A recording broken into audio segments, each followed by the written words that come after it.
লিখেছেন, হাসার পর বিপদ আসে, এ কথার কি কোনো ভিত্তি আছে? আল্লাহ রাব্বুল আলামিন আমাদেরকে এমনভাবে সৃষ্টি করেছেন যে আমাদের জীবনে হাসি কান্না এগুলো থাকবেই। বিশেষ করে আমরা যখন কোনো আনন্দের উপলক্ষ পাবো তখন আমরা হাসবো।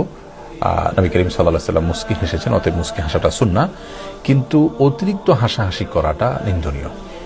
আমাদের সমাজে অনেক লোক দেখবেন যে তারা কথায় কথায় হাসে, মানুষকে হাসায় এবং হাসাহাসির মধ্যেই তারা কাটায়। বিশেষ করে যুবকদের মধ্যে প্রবণতা ইদানিং অনেক বেশি দেখা যায় যে তারা সারাক্ষণ শুধু হাসাহাসি, হেয়ালিপনা, তামাশা এগুলোর মধ্যে কাটায়। একজন মানুষ যখন আল্লাহ এবং আখিরাতের প্রতি ঈমান থাকবে, তার জীবনে সবকিছুতে তিনি সিরিয়াস থাকবেন। হাসির সময় এবং সুযোগ যখন আসবে, উপলক্ষ তৈরি হবে, তখন তিনি হাসবেন। কিন্তু কথায় কথায় বা যেখানে সেখানে সারাক্ষণ শুধু হাসাহাসি করা, এটি একজন ইমানদার বা আখিরাতে বিশ্বাসী মানুষের জন্য শোভনীয় নয়। যার সামনে জান্নাত বা জাহান্নাম দুটি যে কোনো একটি অপশনে তাকে অবশ্যই যেতে হবে, সেই বিষয়টি রয়েছে। রাসূল আকরাম সাল্লাল্লাহু আলাইহি ওয়াসাল্লাম বলেছেন, তোমরা অতিরিক্ত হাসাহাসি করা থেকে বেঁচে থাকবে, কারণ ফাইন্নাহু ইউমিতুল কলব, কারণ অতিরিক্ত হাসাহাসি করলে মানুষের অন্তরকে এই হাসি, অতিরিক্ত হাসি মেরে ফেলে। এজন্য অতিরিক্ত হাসাহাসি করা উচিত নয়।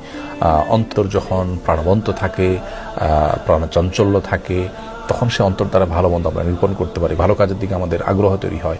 আর যখন খুব বেশি হাসাহাসি করি, তখন আমাদের অন্তর মরে যায় এবং ভালো মন্দের প্রতি হিতাহিত যে জ্ঞান, সেটা আমাদের কমে যায় এবং অন্তর অনেকটা নিষ্ক্রিয় হয়ে যায়। এটা খুবই ভয়াবহ একটি সাইন। এজন্য অতিরিক্ত হাসাহাসি করা থেকে আমাদের বেঁচে থাকা উচিত। কিন্তু তার মানে এই নয় যে আমরা কেউ হাসলেই তারপরে আমাদের কান্নার কোনো ঘটনা ঘটবে, কোনো বিপদ আসবে। কোনো কোনো মুরব্বীদের দেখা যায় যে তারা কারোর অতিরিক্ত হাসাহাসি এটা থামানোর জন্য, এই স্বভাব থেকে তাকে রক্ষা করবার জন্য বলেন যে তুমি বেশি হাসতেছো, তোমার একটা বিপদ আসতেছে।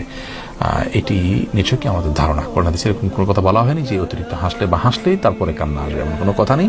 তবে অতিরিক্ত এবং অহেতুক হাসাহাসি করা এটি নিন্দনীয়, সেটি সম্পূর্ণ ভিন্ন বিষয়।